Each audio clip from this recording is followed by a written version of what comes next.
सर्वेभ्यो नमः। देववाणी संस्कृतम ई गुरुकुलम प्रति भवतीनां च हार्दं स्वागतम।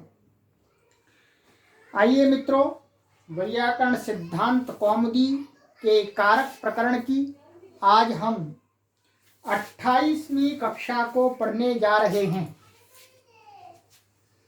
जो भी महान भाव वैयाकरण सिद्धांत कौमुदी के संपूर्ण कारक प्रकरण को पढ़ना चाहते हैं, वे सभी पाठक महान भाव इस देववाणी संस्कृतम ऐप को प्ले स्टोर से डाउनलोड करके कोर्स को खरीद करके परचेज करके ऑनलाइन संपूर्ण कारक प्रकरण को पढ़ सकते हैं। अधिक जानकारी के लिए आप इस व्हाट्सएप नंबर से संपर्क कीजिएगा। चलिए मित्रों, अब मैं कक्षा की तरफ चलता हूं। गत कक्षा में मैंने आपको जो पढ़ाया था वहां से आगे पढ़ाना आरंभ करता हूं। गत कक्षा में मैंने आपको अंतिम सूत्र पढ़ाया था, तुमर्थाच्च भाववचनात्। ये आपका सूत्र था। इसके आगे अब हम पढ़ना आरंभ करते हैं। वैयाकरण सिद्धांत कौमुदी सूत्र संख्या 583। नमः स्वस्ति स्वाहा स्वधालम वषड्योगाच्च। द्वितीय अध्याय के तीसरे पाद का 16वां ये सूत्र है मित्रों। चलिएगा, इसका पदच्छेद और विभक्ति भी हम आपको दिखला देते हैं और समास आदि जो भी है सब कुछ क्लियर कर देते हैं।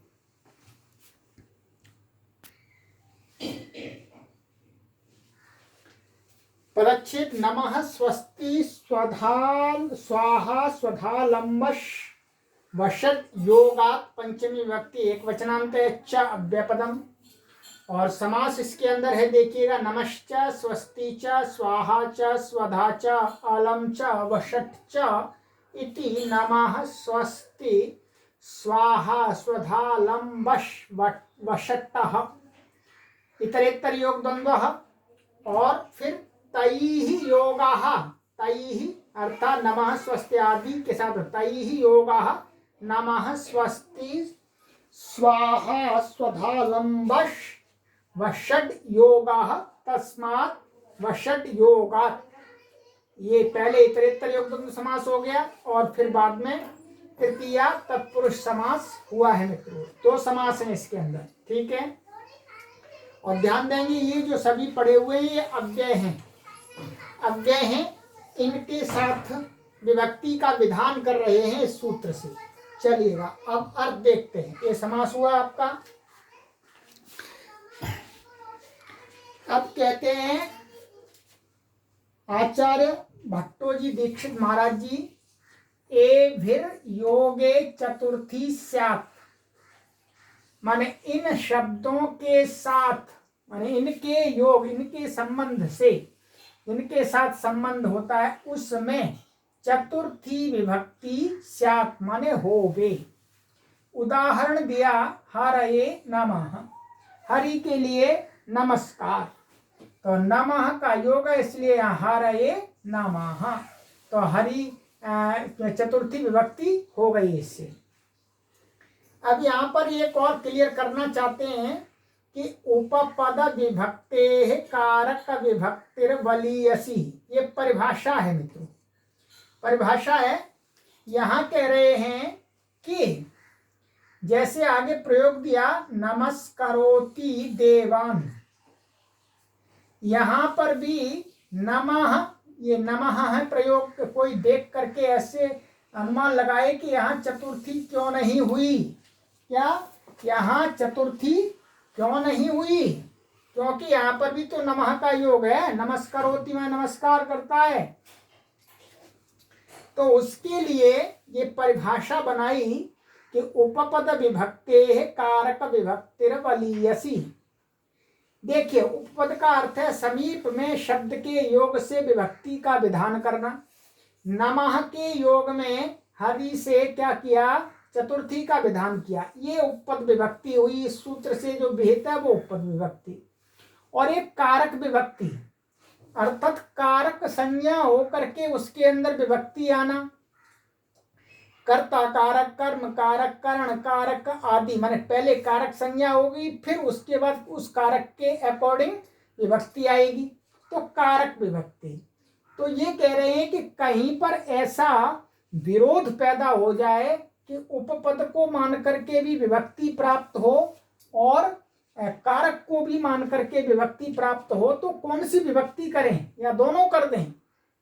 तो कहा नहीं, उपपद को मान करके भी। यहां पर देखिए नमस, नमः है, ये नमः के उपपद से क्या है, देवान में चतुर्थी प्राप्त हो रही है सूत्र से। और नमस्करोति इस क्रिया का जो कारक है देव, ये कर्म कारक है।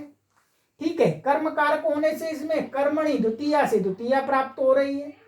तो कौन सी करें, चतुर्थी करें या द्वितीया करें? तो कहा, इस परिभाषा ने न्याय दिया कि ऐसा है जहां पर उपपद को मान करके विभक्ति का विधान प्राप्त हो और कारक को मान करके, तो कारक के द्वारा जो विभक्ति का विधान है वो बलवान होता है।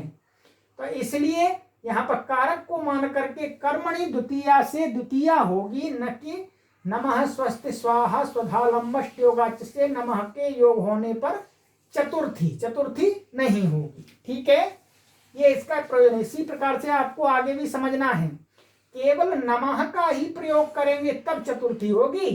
नमः के साथ में कोई क्रियावाची शब्द का प्रयोग करेंगे, धातु का प्रयोग करेंगे, तो उसमें कारक विभक्ति लगती है, द्वितीया ही होती है। इसके लिए इस पर भाषा को ध्यान रख लीजिएगा। उपपद विभक्ते कारक विभक्तिर बलीयसी। ठीक है, चलिए आगे उदाहरण देते हैं। स्वस्ति का, प्रजाभ्यः स्वस्ति, प्रजा के लिए आशीर्वाद, चतुर्थी हो गई। अग्नये स्वाहा, अग्नि के लिए स्वाहा। पितृभ्यः स्वधा, पितरों के लिए स्वधा। अब आया नंबर यहां पर अलम का। तो अलम का कह रहे हैं कि जो अलम शब्द है वो क्या है, अलम इति पर्याप्त्यर्थ ग्रहणम, कि जो अलम शब्द का यहाँ ग्रहण किया गया है, तो केवल अलम का ही नहीं, अलम के जो पर्याप्त के अर्थ वाले शब्द, माने अलम का अर्थ है पर्याप्त को कहने के अर्थ वाले जितने भी शब्द हैं। एक तो अलम का भी पर्याप्त अर्थ होता है और पर्याप्त अर्थ को कहने वाले अन्य भी शब्द हैं, तो उन सब के योग में चतुर्थी विभक्ति कहनी चाहिए। जैसे तेन माने इससे इस वार्तिक के माध्यम से जब पर्यायवाचियों का भी ग्रहण हो जाएगा तो क्या आ जाएगा, पर्यायवाची का ग्रहण होगा। और अलम का अर्थ क्या होता है, एक निषेध अर्थ भी होता है। अलम माने अलम हसितम, अलम हसितेना, ऐसा होता है। तो ध्यान रखना है, यहाँ पर जो चतुर्थी विभक्ति का विधान कर रहे हैं वो कौन सा, पर्याप्ति माने पर्याप्त समर्थवाचक जो अलम शब्द है उसके साथ में चतुर्थी का विधान कर रहे हैं। तेना, उस कारण से क्या होगा, दैत्येभ्यो हरिहि अलम, जो दैत्यों के लिए हरि पर्याप्त हैं, समर्थ हैं। प्रभु अथवा वही बात है, समर्थः शक्तः इत्यादि, ये भी अलम के पर्यायवाची हैं। तो इनके योग में भी इसमें दैत्येभ्यो में चतुर्थी विभक्ति हो जाती है। और कहते हैं प्रभ्वादि योगे षष्ठ्यपि साधु, और कह रहे इन शब्दों के योग में चतुर्थी तो कही है पर षष्ठी भी होती है, कहीं कहीं षष्ठी भी कहीं विधान दिखाई देता है, तो वो साधु मान लेना चाहिए। तस्मै प्रभवती सूत्र, ठीक है, तस्मै प्रभवती चतुर्थी है, यहाँ पे चतुर्थी दिख रही है आपको।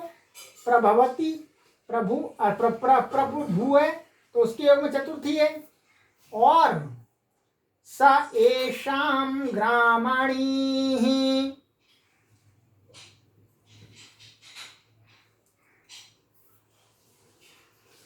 ये स एषाम ब्राह्मणी, ब्राह्मणी का अर्थ है प्रधान, ठीक है। तो यहाँ पर इनका ये प्रधान है, ये नेता है, तो एषाम में क्या हो गई षष्ठी, ठीक है। तो षष्ठी को भी साधु, ये आचार्य पाणिनि का ही निर्देश है, इसलिए इनके योग में षष्ठी भी साधु माननी चाहिए। तेना क्या है, आगे कह रहे हैं, तेन इस कारण से क्या हो जाएगा, प्रभु बुभूषु भुवनत्रयस्य इति सिद्धम, माने वह तीन लोकों को विभूषित किया, ठीक है। बुभूषु, उसने तीन लोकों को धारण करने वाला हुआ। तो प्रभु के योग में यहाँ भुवन त्रयस्य में षष्ठी विभक्ति हो गई, यहाँ द्वितीय प्राप्त थी, षष्ठी हो गई यहाँ पे। वषड इंद्राय, तो वषट का इंद्राय में चतुर्थी होगी वषट के योग में। अब कह रहे हैं कि इसमें जो च पड़ा हुआ है सूत्र के अंदर, ये आपका जो इस सूत्र के अंदर च पढ़ाया था वषड योगाच, तो च का मतलब क्या है, च से क्या तात्पर्य है, तो कहते हैं च का प्रयोजन है चकार पुनः पुनर्विधानार्थः। चकार है वो क्या है, जो पुनर्विधानार्थ, माने फिर दोबारा कहीं पर षष्ठी प्राप्त हो रही है और चतुर्थी प्राप्त हो रही है, तो फिर दोबारा चतुर्थी ही हो, ठीक है। चतुर्थी ही हो तो क्या है, आगे दिखा रहे हैं उदाहरण। तेना, इससे क्या हो जाएगा, आशीर विवक्षायाम परामपि चतुर्थी चा शिष्यायुष्य मद्र भद्र कुशल सुखार्थ हितैः इति षष्ठीं बाधित्वा चतुर्थ्येव भवति स्वस्ति गोभ्यो भूयात्। ये कहना चाह रहे हैं कि आशीर्वाद विवक्षा होने पर क्या है, स्वस्ति का अर्थ भी आशीर्वाद है। और एक सूत्र है आगे इसी दूसरे अध्याय के तीसरे पाद का अंतिम में अभी दिखाऊंगा कि आशीर्वचन की विवक्षा होने पर क्या है, षष्ठी विभक्ति होती है। षष्ठी विभक्ति को कहा है, देखिएगा अष्टाध्याय में मैं आपको दिखलाता हूं। ये सूत्र है, ये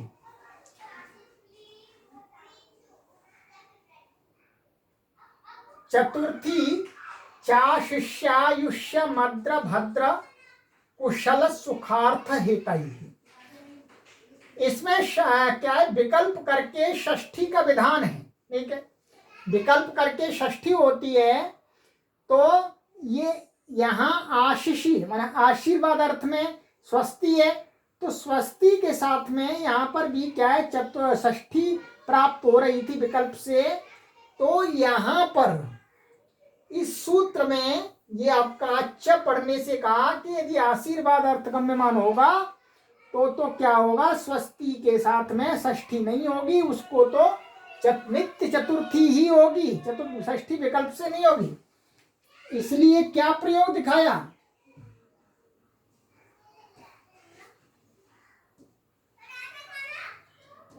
स्वस्ति गोभ्यो भूयात्। तो यहां पर क्या है, गौओं के लिए आशीर्वाद, तो गोभ्यो यहाँ गवाम नहीं होगा, चतुर्थी ही नित्य होगी इस चकार के पुनः पढ़ने के कारण से मित्रों, ठीक है। तो ये नमः स्वस्ति स्वाहा स्वधालम्बश योगाच्य, इस सूत्र को बहुत प्रयोग होता है। और इसके अंदर जो विशेष बात है वो मैंने आपको बतला दी कि एक तो जो अलम शब्द है वो क्या है, समर्थ अर्थात पर्याप्त का वाचक है, और पर्याप्त के पर्यायवाचियों को भी यह ग्रहण कराता है। और जो च पड़ा हुआ है उसका प्रयोजन है कि आगे आशीर्वाद अर्थ में विहित जो षष्ठी है उसको भी बांध करके नित्य ही चतुर्थी विभक्ति होती है। और प्रभु आदि के योग में षष्ठी विभक्ति भी कहीं देखी जाती है, आशीर्वाद अर्थ में नहीं, प्रभु आदि के योग में। अर्थात अलम के योग में। तो ये इस कक्षा में मैंने आपको इस सूत्र को पूरा पढ़ाया। कक्षा बड़ी नहीं बनाएंगे, आगे की कक्षा में मैं आपको ये आगे वाला सूत्र पढ़ाऊंगा। चलिएगा, इसको देखिएगा।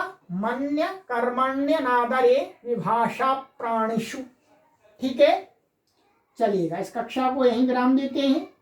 और जो भी महानुभाव इस संपूर्ण वैयाकरण सिद्धांत कौमुदी के कारक प्रकरण को पढ़ना चाहते हैं, वो इस ऐप को डाउनलोड करें गूगल प्ले स्टोर से और कोर्स को खरीद करके पढ़ें।